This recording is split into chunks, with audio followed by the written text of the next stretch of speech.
Well, good morning, everyone, and thank you, Miles, for that very kind introduction, words of introduction. I have been here, it feels a long time. Each time it's said, I just wonder whether it will be the last. So I've got to treat every day as if it is my last. But it's great to be back with you again in person, as Anne said.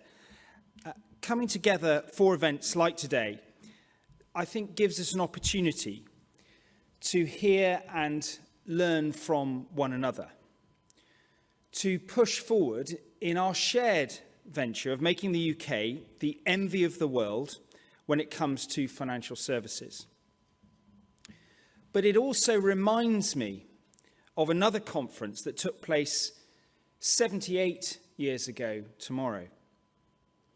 As Allied forces fought in Europe and the Pacific, 730 delegates from 44 Allied nations met at a secluded Mount Washington hotel in Bretton Woods. And their purpose, to agree on a system of international cooperation and economic order to help recover from World War II and foster long-term growth. 78 years later, we are at a similar crossroads. As we gather today, the global economy is in many respects in retreat. We are, along with our partners, treading new ground as we emerge from the depths of the pandemic. We are, as staunch allies of democracy, helping defend Ukraine from an illegal invasion by Russia that has sent prices rising. Interest rates are hiking across the world to tackle inflation. And while the path ahead remains uncertain, one thing is absolutely clear, which is that this government will work tirelessly to boost our economy. But more than that, we must take the opportunity to be collaborative, to look again at how the financial services sector operates in this new global economic reality that Anne spoke about, and how it can serve everyone, from the international businesses down to the smallest local communities across the United Kingdom. I want to build on the already huge impact the financial services sector has on the UK economy. More than 2.2 million people employed across regional hubs in all 4 UK nations. An annual contribution to the UK gross value added of £261 billion. A tax contribution from the sector of over £75 billion. So that we can fund our hospitals, schools, roads, protect our environment and our future. Our seat at the table of global financial giants is secure. But I want us not just to survive or accept the status quo, as impressive and favourable as that may be, but I want us to grow. Our vision is for an open, green, and technologically advanced financial services sector that is globally competitive, that creates jobs and supports businesses, that underpins growth across the country, and acts in the interests of our communities. We have been afforded a unique opportunity to reset the system and do things differently, and we will. This work is underway, and I want to take this opportunity to thank the City UK and everyone in this room who has helped inform the steps that we are now taking. With your help, we're implementing a set of reforms that will sharpen our competitive advantage in financial services. And my focus now is on delivering the legislation to make this happen. And that is where the Financial Services and Markets Bill comes in. This is truly an important moment and a significant bill. It marks a major step forward in reshaping our legislative and regulatory regime to reflect our status outside of the EU as an independent nation. This bill will make the most of the opportunities that are now within our grasp. To do so, we are revoking EU law and replacing it with a more coherent, agile approach to regulation. This includes reforms to Solvency II, to spur a vibrant and competitive insurance sector, but without compromising our high standards and policyholder protections. We'll be introducing new secondary objectives for the PRA and the FCA to ensure a greater focus on growth and competitiveness. Meanwhile, we continue to reform the rules that regulate the UK's capital markets, the engine of the UK economy, to promote investment. We have established and are legislating separately for the UK Infrastructure Bank to help level up and deliver net zero across the country.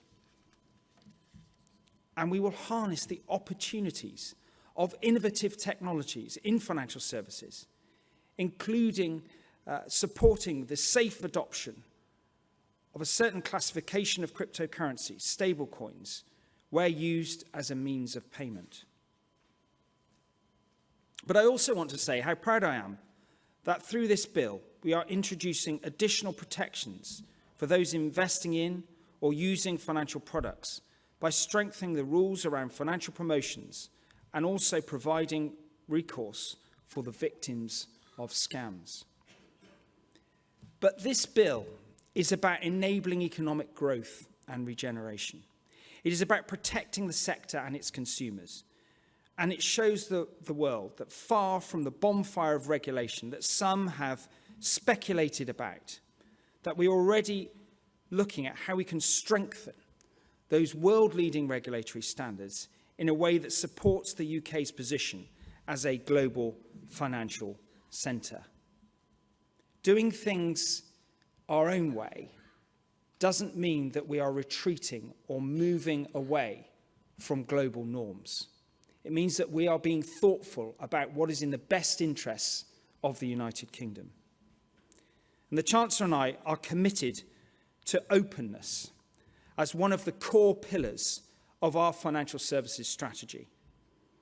Our new freedoms will be used to develop our relationships with jurisdictions all around the world, attracting investment and increasing opportunities for cross-border trade. In the last year, I've visited Madrid, Luxembourg, Brussels, Berlin, Washington, Boston, New York, Switzerland, Zug Valley, San Francisco. And I've met with my counterparts from industry and discussed our vision for financial services.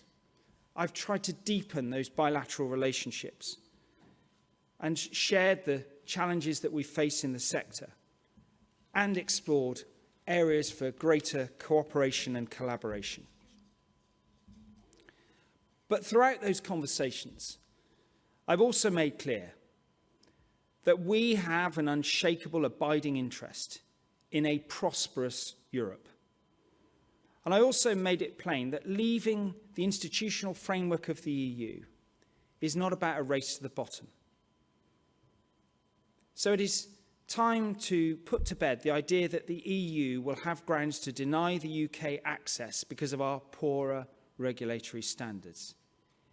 In many cases, we want to strengthen standards, and we can always be relied upon to pursue the highest possible international standards. One area that I think you will be eager to hear about is the UK's equivalence framework. And one of the key reasons we take equivalence decisions is to support the openness of the UK's financial services industry, something that is providing the foundations for a growing sector. Now, of course, the UK also continues to keep its overseas framework under review and will make updates where necessary. While key, equivalence is only one of a range of mechanisms that the government uses to govern cross-border financial services activity.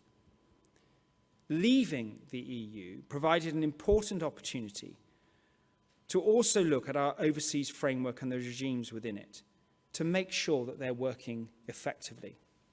And we are currently assessing how the overseas framework is being used and considering the implications of any reforms in careful detail. And we will bring forward proposals in due course. But I will say again that I firmly believe that openness is both good for the sector and serves our national interest. And it is also helping to enhance the UK's position as one of the world's leading financial centres. Before I come to a close, I want to talk about a crucial part of our sector's future. In a sector that is synonymous with innovation, we want fintech to continue to be a jewel in the UK crown. Last year, UK fintech received $11.6 billion of investment, more than any other country bar the US. Investment in UK fintech is about the same as the top 9 European countries combined. We're off to a great start. But I want this country to be the very best in the world to start and scale a fintech firm. And with that in mind, the government and regulators are taking forward the recommendations of that Khalifa review from last year. And at the 2021 spending review, the government confirmed it will provide $5 million of seed funding for the creation of a new industry-led centre for finance, innovation and technology to tackle the barriers to growth that Ron Khalifa identified and accelerate the UK fintech sector. And at the same time, the Department of Trade has launched a package of initiative to supercharge commercial support for UK fintechs, seeking to expand internationally and encourage overseas firms to establish a presence in the UK. And finally, the FCA has also made changes to its sandbox regime to make it easier for firms to access support as they develop and grow used to their regulatory status. So, ladies and gentlemen, I believe in the extraordinary potential of our industry. I believe that it is a force for good. But we can't remain the world's foremost financial centre simply by wishing it to be so. We've got to seize this once-in-a-generation opportunity that this government is taking to develop a new framework to reflect our new position outside the EU's structures, to update the rules and regulations, to position ourselves at the forefront of new and emerging and sometimes yet not fully realised technologies, unleashing the sector, driving growth. That will in turn improve lives across the country. And that starts with a collaborative approach, working hard, harnessing those great ideas in this room. As I mentioned at the start, I've been in this role for 4.5 years. It's been an enormous privilege to go from that significant ambiguity when I came into office in January 2018 to the point of delivering this new legislative framework, which will set the conditions for growth and innovation in your industry for the years ahead. Of course, we won't deliver everything that all of you want in this bill, but I'm confident that this framework, this legislative platform, will be the start of a new era for financial services in the UK. And I welcome all of your support and input and continued dialogue as we continue to iterate and refine as we move forward. Thank you, Miles, for the opportunity to be here again today. Thank you.